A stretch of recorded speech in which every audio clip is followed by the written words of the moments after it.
Assalamu alaikum wa rahmatullahi wa barakatuh. Welcome to Amazed by the Quran, a series in which I like sharing with you things I find amazing about the Quran. Today I'm going to compare two places in the Quran in which the Prophet is given, sallallahu alaihi wasallam, the same instruction. And that instruction is not to be overwhelmed and not to feel constricted because of the schemes that the enemy makes. Okay? So Allah says, وَلَا تَكُ فِي ضَيْقٍ مِمَّا يَمْكُرُونَ. Don't be put in discomfort and constriction in your chest as a result of the schemes that they make. مِمَّا يَمْكُرُونَ.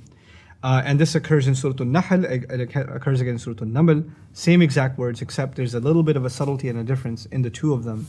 Even though in the English translation they pretty much come out the same. Don't be stressed, or don't let your chest be constricted as a result of what they scheme. And yet in the Arabic, one says la taku for don't be. The first part of it, don't be saddened or don't be overwhelmed or don't feel constricted.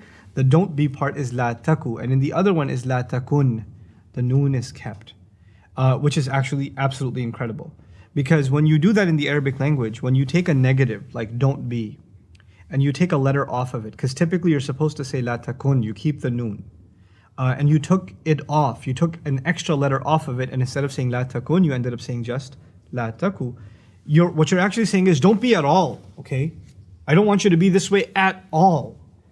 Not even a little bit. Not even so little that I won't even give you the whole word. Like you took away from the word to add to the prohibition of what's being said. Okay? Don't be this much, even in not even finishing the entire word. Okay? So taking away from a negative adds to the negativity, adds to the prohibition. Right? So the way to translate, I would argue, La taku fi dayqin would be, don't be in constriction at all. Not at all. And on the other, it's actually a more standard, don't feel constricted, don't be in sadness, and don't be in stress because of what schemes they make. Okay, so it's a more normal expression.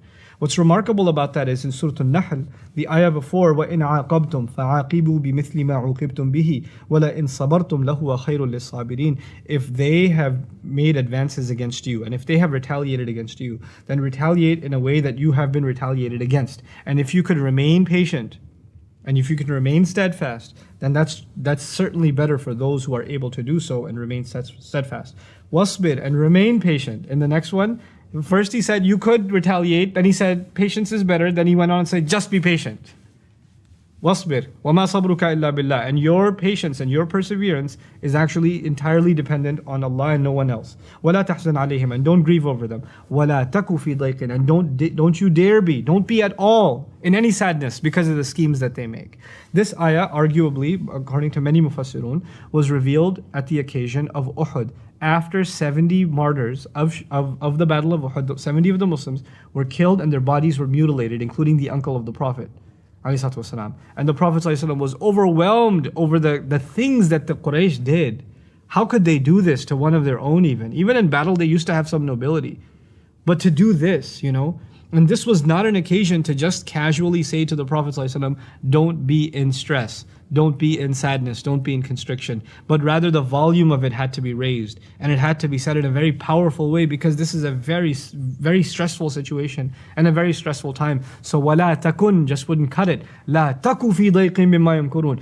Don't be stressed, don't be overwhelmed over the schemes that they've made. He had to, Allah Azza wa Jal kind of juice this statement far more by removing the noon. And on the other hand, Allah describes nations that came before. قُلْ سِيرُوا فِي الْأَرْضِ. Go travel in the land, see other nations and what came of them. So this is actually an ayah about the Prophet preaching his message in Mecca. People aren't taking him seriously. And he says, look, people came before and they were destroyed. And that makes the Prophet sad. Like, if they came and they were destroyed before because they didn't listen to prophets, what's going to happen to these people if they don't listen to me? And there he said, yeah, but don't be sad over the schemes that they make. I don't want you to be sad. Still continue to do your work.